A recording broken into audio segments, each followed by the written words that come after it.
পৃথিবীতে প্রত্যেকটি দেশের ইতিহাসে কিছু নাম অমর হয়ে থাকে, তেমনি বাংলাদেশের ইতিহাসে কিছু নাম চিরকাল অমর হয়ে থাকবে।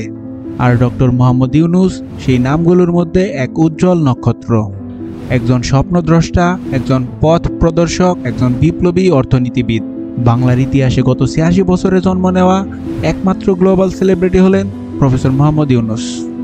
The Nobel Peace Prize was awarded jointly to Professor Muhammad Yunus. Professor Yunus. Professor Muhammad Yunus. If you lift a finger, you can touch hundreds of problems right around you. And that's exciting for a young person to look at those problems and see what I can do about it. ১৯৮৩ সালে গ্রামীণ ব্যাংকের যাত্রা শুরু হয়। উদ্দেশ্য ছিল গরিবদের হাতে অর্থ পৌঁছানো।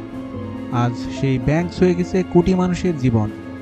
২০০৬ সালে পৃথিবীর সবচেয়ে বড় সম্মান নোবেল পুরস্কার জয় করেন তিনি, কারণ তার ক্ষুদ্র ঋণ ব্যবস্থা, যা দারিদ্র্য বিমোচনে এক নতুন দিগন্ত খুলে দেয়। অদূর ভবিষ্যতে তিনি আরও একটি নোবেল পুরস্কার পেতে পারেন তার ৩-০ তত্ত্বের জন্য। কিন্তু এই নায়ক কি কখনো বাধার সম্মুখীন হননি? নিন্দা, সমালোচনা, ষড়যন্ত্র, সব কিছুর মাঝেও তিনি থেকেছেন অবিচল, কারণ তার লক্ষ্য একটাই, একটা দারিদ্রতামুক্ত স্বনির্ভর বাংলাদেশ। একটা প্রশ্ন থেকে যায়, ডক্টর ইউনূসের মতো আর কেউ কি জন্মাবে এই দেশে? সম্ভবত নয়, কারণ কিংবদন্তিরা অনন্য হন, তারা ইতিহাস গড়েন, তারা জাতির গর্ব হয়েই থাকেন। ২০২৪ সালের উত্তপ্ত রাজনৈতিক পরিস্থিতি, যখন সবাই ক্ষমতার মুহে অন্ধ, তখন একজন মানুষ বারবার পিছিয়ে গেলেন প্রধানমন্ত্রীর আসন থেকে। তিনি বললেন, আমার স্থান রাজনীতিতে নয়, মানুষের দরজায় দরজায়। দেশ যখন অস্থিতিশীলতার কিনারায়, তিনি নিলেন প্রধান উপদেষ্টার দায়িত্ব। ক্ষমতা নেওয়ার অনিচ্ছায় তাকে করল অপ্রতিরোধ্য।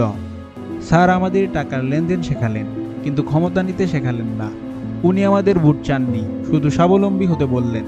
তিনি ক্ষমতা চান না, শুধু ক্ষমতাহীনদের ক্ষমতা দিতে চান।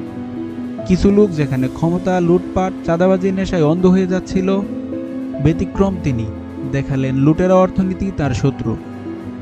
ডক্টর ইউনূস প্রমাণ করেছেন প্রকৃত নেতা তারা, যারা ক্ষমতার মোহ ত্যাগ করতে জানেন। তার এই অনিচ্ছুক শাসনই তাকে করে তুলেছে ইতিহাসের সবচেয়ে ইতিবাচক শাসক, কারণ তিনি বুঝেন ক্ষমতার আসল রূপান্তর ঘটে তখনই যখন তা ব্যবহার না করে বিলিয়ে দিতে জানা যায়।